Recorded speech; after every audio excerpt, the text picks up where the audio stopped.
ಒಂದಷ್ಟು exclusive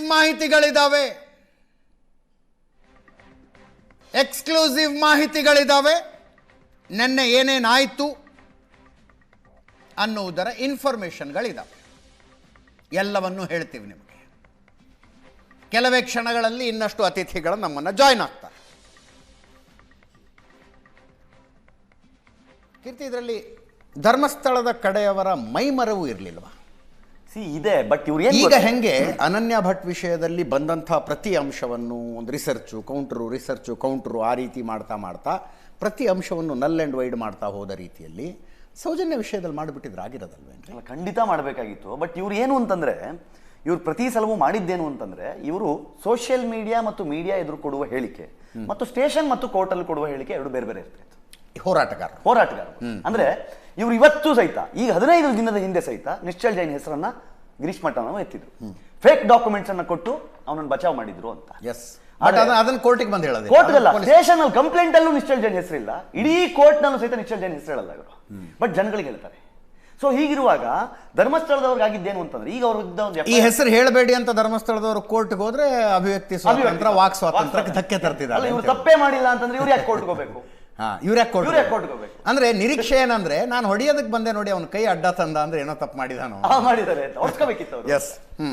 so ಈ ತರದ್ದು. ಹಾಗಾಗಿ ಇವ್ರು ಯಾವಾಗ್ಲೂ ಇವ್ರ ತಲೆಯಲ್ಲಿ ಏನು ಅಂತಂದ್ರೆ, ಕೋರ್ಟ್ ಇಂದ ಏನಾದ್ರೂ ಬಂದ್ರೆ, ಈ ಕೇಸ್ನಲ್ಲಿ ನೋಟಿಸ್ ಬಂದ್ರೆ ಅವ್ರದ್ದು ಉತ್ತರ ಏನ್ ಮಾಡ್ಬೋದು. SIT ರಚನೆ ಆದ ತಕ್ಷಣ ಅವ್ರು ಹೇಳಿದ್ರು, ಇದೀವಿ, ನಮ್ ಸಪೋರ್ಟ್ ಇದೆ, ಆಯ್ತು ನೀವು ಆಗ್ಲಿ SIT ತನಿಖೆ ಆಗ್ಲಿ ಅಂತ ಹೇಳ್ಬೋದು. ಅಷ್ಟೇ ಬಿಟ್ರೆ ನೀವು ಒಂದು FIR ಮಾಡಲ್ಲ, ಒಂದು ಲೀಗಲ್ ಆಗಿ ಅವ್ರ ಮೇಲೆ ಏನು ಆಕ್ಷನ್ ತಗೊಳಕ್ಕೆ ಏನು ಕಂಪ್ಲೇಂಟ್ ಫೈಲ್ ಮಾಡಲ್ಲ. ಬಟ್ ಅವ್ರು ಬಂದು ಉತ್ತರ ಕೊಡಬೇಕು ಅಂತ ಎಕ್ಸ್ಪೆಕ್ಟ್ ಮಾಡ್ತಾರೆ. ಯಾವಾಗಲೂ ಅದನ್ನ ಹೇಳ್ತಾರೆ, ಅವ್ರು ಬಂದು ಉತ್ತರ ಕೊಡಬೇಕು.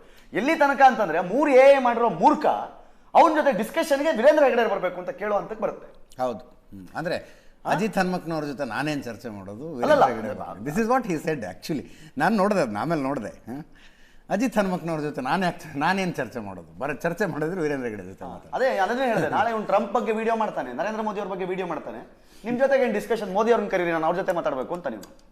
ಸೊ ಹೀಗಿದೆ ಇವ್ರ ಮೈಂಡ್ ಸೆಟ್. ಆಮೇಲೆ ತುಂಬಾ ಕ್ಲಿಯರ್ ಅಜಿತ್, ನಾನು ಹೇಳೋದು, ನಮ್ಮ ಜನ ಒಂದು 30 ನಿಮಿಷದ ವಿಡಿಯೋ ನೋಡಿದ್ರು. ಇದು ಅವ್ರು ಮಾಡಬೇಕಾಗಿದ್ದೇನು ಗೊತ್ತಾ? ಅಲ್ಲೊಂದು 3 ಸೆಕೆಂಡ್ ಇಂಗ್ಲಿಷ್ ಡಿಸ್ಕ್ಲೈಮರ್ ಇದೆ, ಅದನ್ನು ಓದ್ಲಿಲ್ಲ.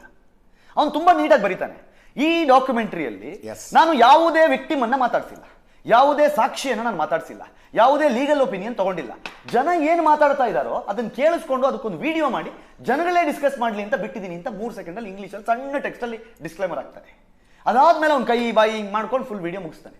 ನಮ್ಮ ಜನ ಇವನು ವಿಡಿಯೋ ನೋಡ್ತಾ ಸಿನಿಮಾ, ನಾನು ಯಾವಾಗಲೂ ಹೇಳ್ತೀನಿ, ಆಕ್ಟ್ ಮಾಡ್ತಾ ಇರೋರು, ಸ್ಕ್ರೀನ್ ಮೇಲೆ ಇರೋರು ಇಬ್ರು ಆಕ್ಟರ್ಸ್ ಅಂತ ಗೊತ್ತಿದ್ರು ಸಹಿತ ಎಮೋಷನಲ್ ಸೀನ್ ಬಂದ್ರೆ ಕಣ್ಣೀರು ಹಾಕ್ಬಿಡ್ತೀವಿ ನಾವು. ನಮ್ಮ ಜನ ವಿಡಿಯೋನ ಎಮೋಷನಲ್ ಆಗಿ ನೋಡಿದ್ರು. ಅದು ಕಾಲ್ಪನಿಕ ಅಂತ ಸ್ಟಾರ್ಟಿಂಗ್ ಅಲ್ಲಿ ಹಾಕಿದ, ನಾವು ತಗೊಳ್ಳಿಲ್ಲ, ಫುಲ್ ನೋಡಿದ್ರು. ಯಾವ ಲೆವೆಲ್ ಮಬ್ಬಂದ್ರೆ, ನನ್ನ ಪ್ರಕಾರ ಕರ್ನಾಟಕದ ಇತಿಹಾಸದಲ್ಲಿ ಈ ತರದೊಂದು ಸಮೂಹ ಸನ್ನಿ ನಾವು ನೋಡಿಲ್ಲ, ನಾನಂತೂ ನೋಡಿಲ್ಲ. ಅಲ್ಲ, ನಾ ಇನ್ನೂ ಹೇಳಿದೆ, ಜರ್ನಲಿಸಮ್ ಕಾಲೇಜ್ನಲ್ಲಿ ಟೆಕ್ಸ್ಟ್ ಬುಕ್ ಆಗಬೇಕಿದು. We are students of communication ರೀ. 13 ವರ್ಷ ಒಂದು ಸುಳ್ಳನ್ನ ನಿರಂತರವಾಗಿ ಚಲಾವಣೆಯಲ್ಲಿಡುವುದು ಹೇಗೆ ಇಡಲಾಯಿತು ಅನ್ನೋದು ದಿಸ್ ಸಬ್ಜೆಕ್ಟ್ ಆಫ್ ಇಂಟ್ರೆಸ್ಟ್. ಇದು ಅಧ್ಯಯನ ಮಾಡಬೇಕಾದಂಥ ವಿಷಯ. ಅವರ ಪರವಾಗಿ ಅಂತ ಬಂದು ನಿಂತ್ಕೊಂಡ್ರಲ್ಲ, ನಾನು ಕೇಳಿದೆ, ನೋಡಿ ನಮ್ಮ ಉದ್ದೇಶ ಏನೂ ಇಲ್ಲ, ಆ ಸೌಜನ್ಯಾಗಿ ನ್ಯಾಯ ಸಿಗುವುದು ಆಲ್ರೆಡಿ 12 ವರ್ಷ ತಡ ಮಾಡಿದ್ದಾರೆ. ಆರಂಭದಲ್ಲಿ ಹೇಳಿದ್ರು ಸಾಕ್ಷಿಗಳನ್ನೆಲ್ಲ ನಾಶ ಮಾಡಿದ್ರು ಅಂತ. ಆಮೇಲೆ ಸಿಕ್ಕ ವೇದಿಕೆಗಳಲ್ಲಿ ಮಾಧ್ಯಮಗಳಲ್ಲಿ ಕೂತು ಹೇಳಿದ್ರು ಜೋಬಲ್ ಇದೆ, ಮೊಬೈಲ್ ಅಲ್ಲಿ ಇರೋದು ನಾನು ಬಿಟ್ರೆ ಇವರೆಲ್ಲ ಲೈಫ್ ಟೈಮ್ ಜೈಲಲ್ಲಿ ಇರಬೇಕಾಗುತ್ತೆ ಅಂತ ಇದೇ ಗಿರೀಶ್ ಭಟ್ರನ್ನವ್ರು ಹೇಳಿದ್ರು. ದಿಲ್ಲಿ ಪೊಲೀಸರಿಗೆ ತೋರಿಸದೆ ದಂಗಾದ್ರು ಅಂತಂದ್ರು. ಮಹೇಶ್ ತಿಮ್ಮರೊಡ್ಡಿ ಹೇಳಿದ್ರು ಹೊತ್ತಿಕೊಂಡು ಹೋದವರನ್ನ ನೋಡಿದವರಿದ್ದಾರೆ ಅಂತಂದ್ರು.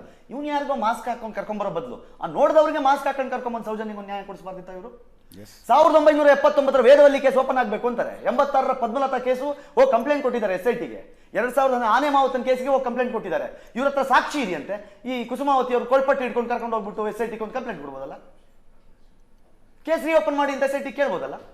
79 ಕೇಸಲ್ಲಿ ರಿಓಪನ್ ಮಾಡಿ ಅಂತ ಕೇಳೋರು ಸಾಕ್ಷಿ ಜೋಬಲ್ ಇದ್ದಾಗ ಹೋಗಿ ನೀವು SITಗೆ ಯಾಕೆ ಕೇಳಲ್ಲ? ನಾವು ಅದನ್ನ ಪ್ರಶ್ನೆ ಮಾಡಿದ್ರೆ ನಿಮಗೆ ಯಾಕೆ? ನೀವು ಹೆಣ್ಣಿನ ವಿರುದ್ಧ ಇದ್ದೀರಾ, ಸೌಜನ್ಯಾಗಿ ಅನ್ಯಾಯ ಆಗ್ತಾ ಇದೆ, ನಿಮ್ಮ ಮನೇಲಿ ಹೆಣ್ಮಕ್ಳಿಲ್ವಾ? ಹಂಗೆ ಆಗ್ಲಿ ನಿಮ್ಮನೆ ಹೆಣ್ಮಕ್ಳಿಗೂ ಏನ್ರಿ, ಅವ್ರ ಹತ್ರ ಇರೋ ಸಾಕ್ಷಿನ ಕೊಡ್ರಿ ಅಂತ ಕೇಳಿದ್ರೆ ಎಲ್ರಿ ಅನ್ಯಾಯ ಮಾಡಿದ್ವಿ ನಾವು? ಏನ್ ತಪ್ಪಿದೆ ಅದು ಕೇಳೋದ್ರಲ್ಲಿ? ತಳ್ಕೊಂಡು ಇನ್ನೂ ಎಷ್ಟು ದಿನ? ಈ ಸಲಿನೂ ಬಂದಿದ್ದು ಅದೇ ಪ್ಲಾನ್ ಹಾಕೊಂಡು ನೀಟಾಗಿ ಇವನ ಹತ್ರ ವಿಡಿಯೋ ಮಾಡಿಸೋದು, ಧರ್ಮಸ್ಥಳದ ಎಗೇನ್ಸ್ಟ್ ಒಂದು ನೆರೇಟಿವ್ ಸೆಟ್ ಮಾಡೋದು. ನೆರೇಟಿವ್ ಸೆಟ್ ಆದ್ಮೇಲೆ ಇವನನ್ನ ಸ್ಕ್ರೀನಿಗೆ ಕರ್ಕೊಂಡ್ ಬರ್ಬೋದು. ಅವ್ನು ಏನೇನು ಕತೆ ಹೇಳಿದ್ನೋ ಅದೇ ಕತೆನ ಇವ್ನು ಮಾಸ್ ಮ್ಯಾನ್ ಹತ್ರ ಹೇಳ್ಸೋದು, ಅದಕ್ಕೊಂದು ವಿಡಿಯೋ ರೆಡಿ ಮಾಡಿಸೋದು, ಅದನ್ನ ನೀಟಾಗಿ ತಗೊಂಡ್ಬಂದು ನೆರೇಟಿವ್ ಸೆಟ್ ಮಾಡೋದು. ಸ್ಪೆಷಲಿ ಅನನ್ಯ ಭಟ್ ವಿಷಯದಲ್ಲಿ ಆಗಿದ್ದ ಪ್ಲ್ಯಾನ್ ಅದು. ಸುಜಾತ ಅವರ ಹತ್ರ ಆ ಕಥೆ ಹೇಳಿಸಿ ಅಸ್ಥಿ ಪಂಜರ ಸಿಕ್ಕರೆ DNA ಮ್ಯಾಚ್ ಮಾಡಿಸಿ ನೋಡಿ ಅಂತ. ಅಷ್ಟೇ. ಅಸ್ಥಿ ಪಂಜರ ಸಿಗಲಿಲ್ಲ, DNA ಮ್ಯಾಚ್ ಆಗಲಿಲ್ಲ. ಅಕಸ್ಮಾತ್ ಸಿಕ್ಕಿದ್ರೂ ಕೂಡ ಸುಜಾತ ಅವರ DNA ಮ್ಯಾಚ್ ಆಗ್ತಿರ್ಲಿಲ್ಲ, ಪಾಸಿಬಿಲಿಟಿನೇ ಇಲ್ಲ. ಯಾಕಂದ್ರೆ ಅನನ್ಯ ಭಟ್ ಇಲ್ಲ. ಒಂದು ಈಕೆ ಕಣ್ಣೀರು ಹಾಕೊಂಡು ಹೋಗ್ಬಿಡ್ತಿದ್ರು. ಸುಜಾತ ಭಟ್ ಕಣ್ಣೀರು ಹಾಕೊಂಡು ಹೋಗ್ಬಿಡೋದು, ಅಯ್ಯೋ ನನ್ನ ಮಗಳ ಅಸ್ಥಿ ಪಂಜರ ಸಿಗಲಿಲ್ಲ ಅಂತ. ಜನಮಾನಸದಲ್ಲಿ ಶಾಶ್ವತವಾಗಿ ಉಳಿತಾ ಇದ್ದದ್ದೇನು ಅಂದ್ರೆ ಅನನ್ಯ ಭಟ್ ಧರ್ಮಸ್ಥಳದಲ್ಲಿ ರೇಪ್ ಅಂಡ್ ಮರ್ಡರ್ ಆದಳು. ಶಾಶ್ವತವಾಗಿ ಉಳಿತಾ ಇದ್ದದ್ದು ಅದೇ. ಪ್ಲಾನ್ ಇದ್ದದ್ದಿಷ್ಟೇ. ಬಟ್ ಈ ಸಲ ಟೈಮ್ ಖರಾಬ್ ಇತ್ತು. ನಾವು ಕೈ ತೊಳ್ಕೊಂಡು ಬೆನ್ನತ್ತಿದ್ವಿ. ಅನನ್ಯಾಗೆ ಯಾರು ಬರಲಿ ಯಾರು ಬಿಡಲಿ ನಾವು ನ್ಯಾಯ ಕೊಡಿಸ್ತೀವಿ ಅಂತ ನಿಂತ್ಕೊಂಡ್ವಿ. ಕಥೆ ಎಕ್ಸ್ಪೋಸ್ ಆಗಿದೆ ಅಷ್ಟೆ.